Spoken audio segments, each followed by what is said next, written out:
Hey everybody, what is going on? Hexlex here. Got another Master Duel video for you.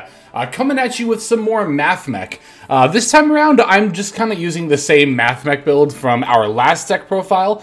Mostly because we're like right around the corner from a big release, and it's like, I'm going to rebuild all my decks soon anyway, and Mathmech I know is a deck that's not going to change a whole lot following the release of Fiendsmith in particular in terms of how it's constructed. So I figured this was a nice little safe deck to just play. Also, had quite a few really good games. So in the previous iteration of this deck list, when we looked at it last time, we mostly focused on covering the OTKs and how like Armored Beatron helps you enable your plays, right? But this time around, like I said, I want to focus a little more on breaking boards. I've got some replays that'll show you how to break a full board setup. We're going to be breaking through a Nibiru that opponent's going to be using on us, just to name a couple of things that are coming up here. If you missed the last deck profile that featured this list, then you might be confused about things. Probably in the extra deck, you're noticing the lack of Update Jammer. We are not playing this card. We are also not playing Mathmech Multiplication. We're not playing this card either. And you might be thinking, but Hex, those are the ways you OTK in Mathmech. What are you doing without those? Well, we are OTKing people with G-Golem Crystal Heart plus Terahertz. Or, that's for going second. Honestly, if you go first, you're going to make Terahertz anyway. And from there, OTKing usually isn't that difficult to proceed from there, right? Because you'll already have your big beat stick in play. Also, on the follow-up turn, after turn 1, it's a lot easier to get multiple big bodies out without locking yourself into one attack with Circular. But if you are going second and you do lock yourself into one attack with Circular, then yeah, G-Golem plus Terahertz, having those two co-linked will be enough to OTK. You might wonder how that's the case. G-Golem Crystal has a fun little hidden effect here that says Earth monsters co-linked to this card, gain 600 attack for each GG counter on this card, can make a second attack during each battle phase. Also, if they attack a defense position monster, inflict piercing battle damage to your opponent. Also, fun fact that not a lot of people know. G-Golem, even if it doesn't have the GG counter, the co-linked Earth monsters will still be able to make a second attack and deal piercing. All the GG counter gets you is 600 attack points per counter. So, yeah, it's a very, very interesting way to pull off the OTK here. But a very effective one as well. It doesn't take any more bodies than any of your other OTK lines do, and you already play G-Golem Crystal Heart anyway, so... Like I said, though, it was in the previous video where we covered a lot of this particular line. In this video, we're going to be more focused on board breaking. In that regard, I don't know that I have a whole lot else to say about the build in particular. You could play Link Spider instead of a second Splash Mage. I actually had a game where that almost came up, but we were fine anyway. Furthermore, you could, if you wanted to, cut the Singularity. Singularity is a card I kind of have mixed feelings on. To make it, you have to kind of go off uninterrupted and also have an extender in hand to make it reliably on turn 1. It does open you up to getting super poly because you'll have 2 Dark Cyberse monsters on the field, whereas if you go Terahertz Heat Soul, they have different attributes, and so Garura and Mudragon can't be fused into them, right? So, and also, in my experience, the Singularity bounce effect as disruption doesn't really come up that often. You might think it would, but it actually kind of doesn't, because it's really easy to play around. So, I have mixed feelings about this card. I don't think it's bad, but I don't think it's it's definitely not necessary. And I struggle to think that it's anything above, alright, in Mathmech decks. But also, to be fair, I'm not the one who piloted a build similar to this. It wasn't this exact build, but I wasn't the one who piloted a build very similar to this to the top 100 rank of Duelist Cup. So, I guess take my opinion with a grain of salt in that regard. Let's see. Anything else I have to say about the build? Not really. Like I said, it's the same one as last season. So why don't we break it down card by card, and then we'll take a look at these replays here. We're on 2 Effect Veiler, 1 Droll Knockbird, 1 Dotscaper, 3 Maxi, 1 Armored Beatron, 3, I guess it's Bitron? Beatron just sounds more correct to me. 3 Ash Blossom Enjoy Spring, 1 Firewall Guardian, 1 Mathmech Sigma, 1 Mathmech Addition, 1 Mathmech Subtraction, 1 Mathmech Diameter, 3 Mathmech Circular, 3 Firewall Defensor, 3 Molcharbi Fuelos, 2 Parallel Exceed, 1 Nibiru the Primal Being, 2 Synapse Mining, 1 Mathmech Equation, 3 Small World, 2 Call by the Grave, 1 Crosshat Designator, 2 Infinite Permanents, and then finally 1 Mathmech Superfactorial.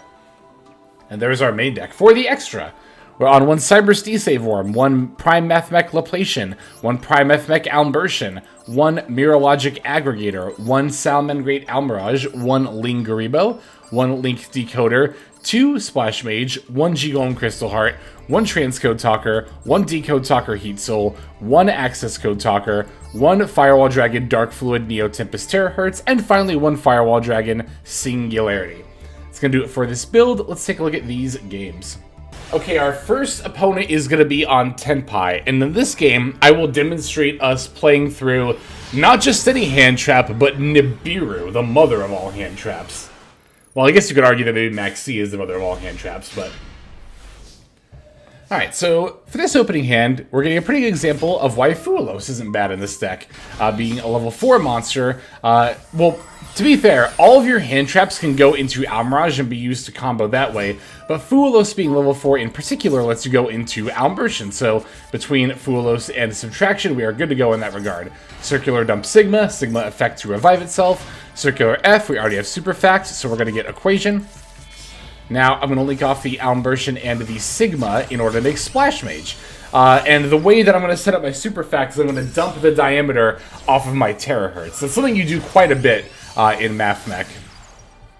Another thing to note is that I have not activated Splash Mage's effect yet.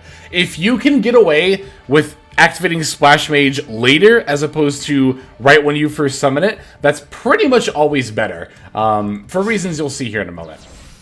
We're going to link off the Splash Mage and the Link Decoder and summon our Transcode Talker.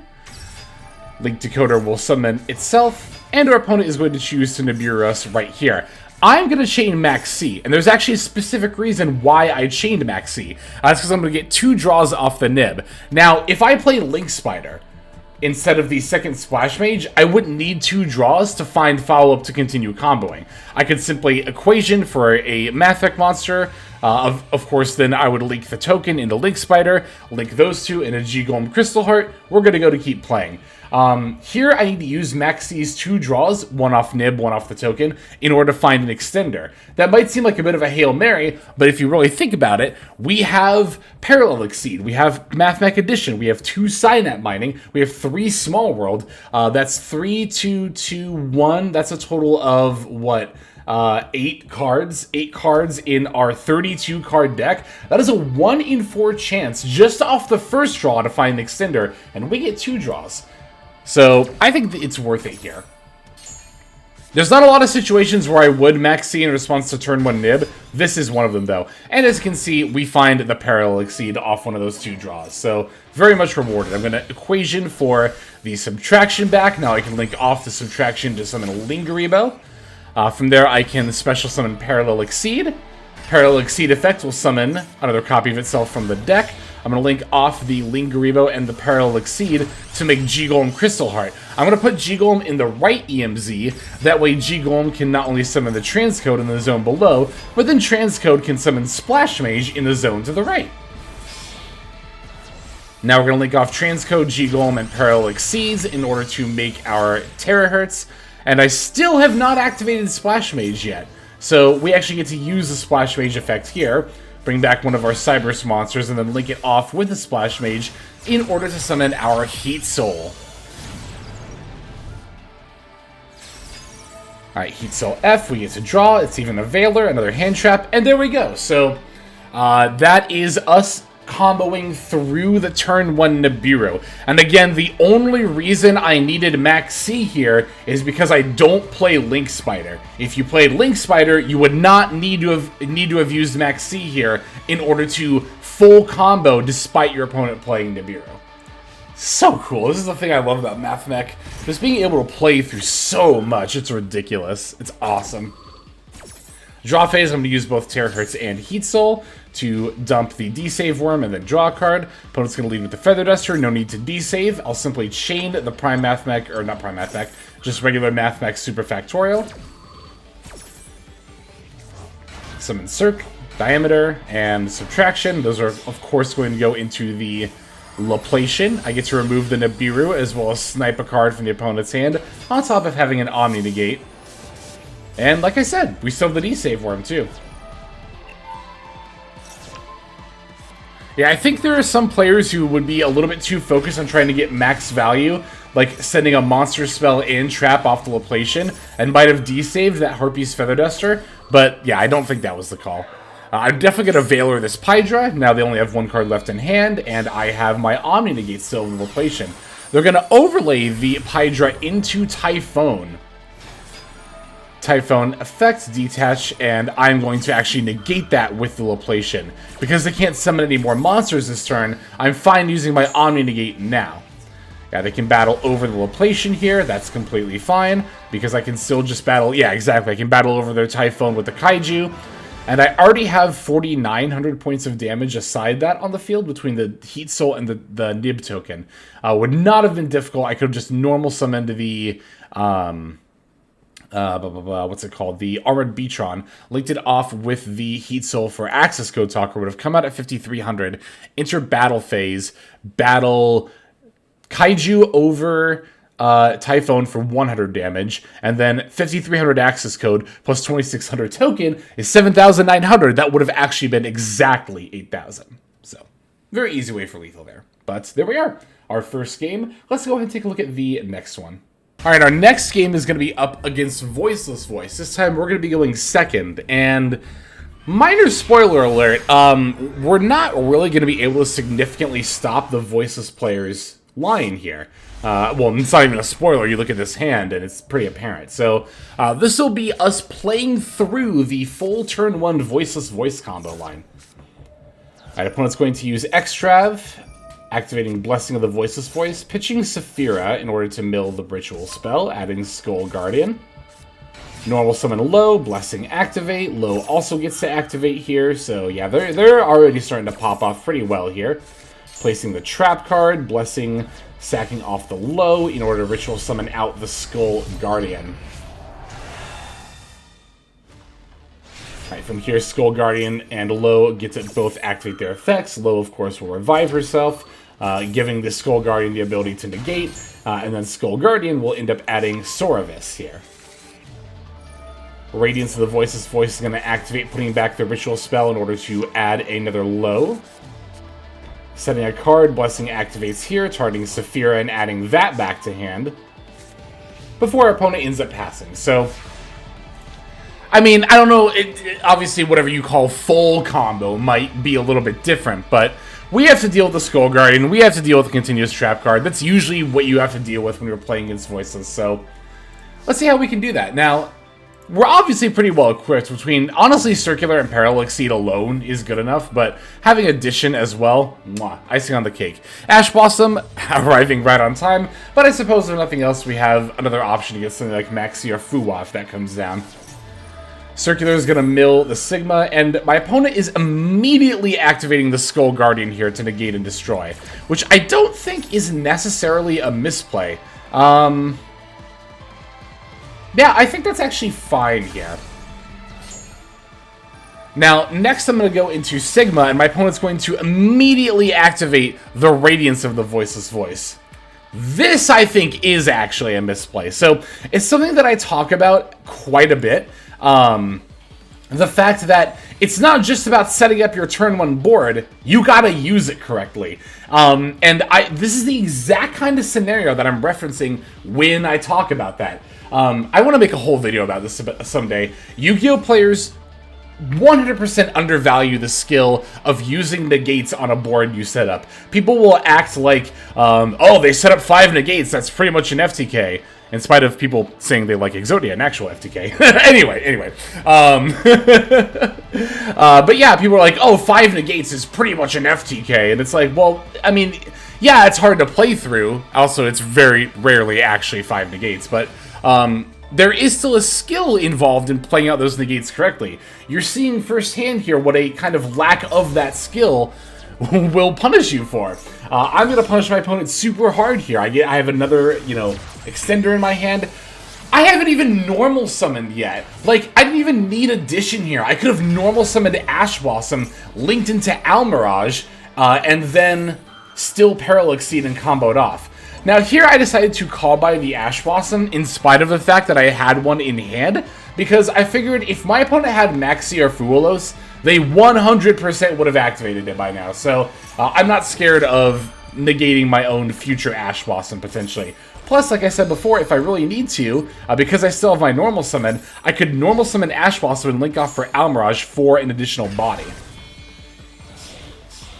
Alright, now I'm going to overlay my Parallax Seeds into the Prime Mathmech Whoa! That's not what I meant to say. Prime Mathmech Alimbertion here. Because I still have my normal summon, I can add and then summon Diameter. Diameter is going to bring back the Circular here. I can use Alimbertion's effect, sack off, and then I still get the Circular Search for the equation for yet another body. And let's assume my opponent had a very well-timed nib, or otherwise, like, back row here.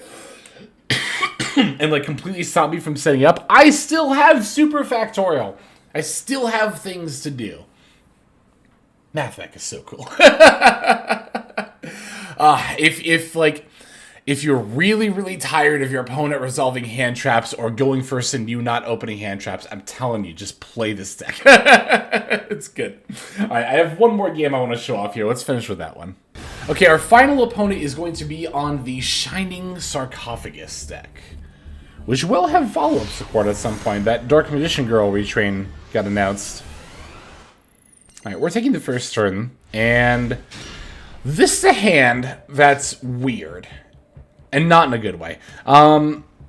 This is a hand that actually can't full combo, in spite of the fact that I have a Cyber Psychic normal summon, and even an extender here. The reason I can't full combo is because I can't access the actual Mathmech part of my line.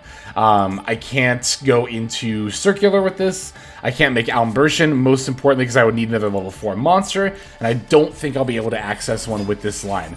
I'm going to normal summon my Dotscaper to start things off. Thankfully, we have a cross-out designator for our opponent's Maxi, especially because we have 2 Maxi in our hand. But yeah, I'm going to link off the Dotscaper. Or no, I'm going to use Subtraction first, because the Dotscaper's got 0 attack, so might as well. And then we can link both Dotscaper and Subtraction for the Splash Mage. Dotscaper is going to come back off of its own effect.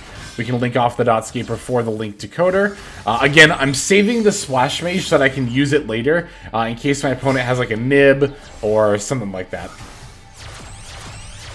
If you don't need to use Splash Mage right away, you generally should be saving it. Alright, Transcode and Link Decoder. Transcode F, revive Splash Mage.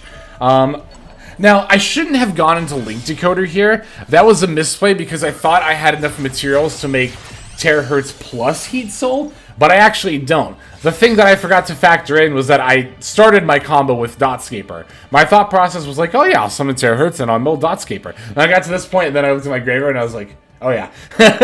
So, I guess to be fair, my opponent had an Ash Blossom they were saving here anyway, so it wouldn't have really mattered in that regard. I wouldn't have been able to go into Heat Soul even if I had the ability to like mill another Dotscaper and summon it. Let's see, draw phase, I'm going to mill a D-Save Worm, they're going to activate Shining Stark. I'll wait for them to use the effect. You want to do that in this kind of a situation because D-Save Worm says, when your opponent activates a spell trap card or effect while you control a Link 4 or higher Cyber monster, quick effect, you can banish this card from your graveyard, negate that activation. That wording is so important against continuous spell and trap cards because if I did it when they played the Shining Stark from hand, I basically would have wasted my D-Save Worm. It would have done nothing because it wouldn't have destroyed the Shining Stark, and it negates that activation, right? That's why you want to wait for them to activate the actual effect when you're trying to negate a continuous spell or trap with D-Save Worm. It's also better just do that anyway, because Shining Stark is once per turn, so if my opponent had a second Shining Stark in hand, they could have, like, activated it. If it worked the way, like, if D-Save Worm negated and destroyed, right?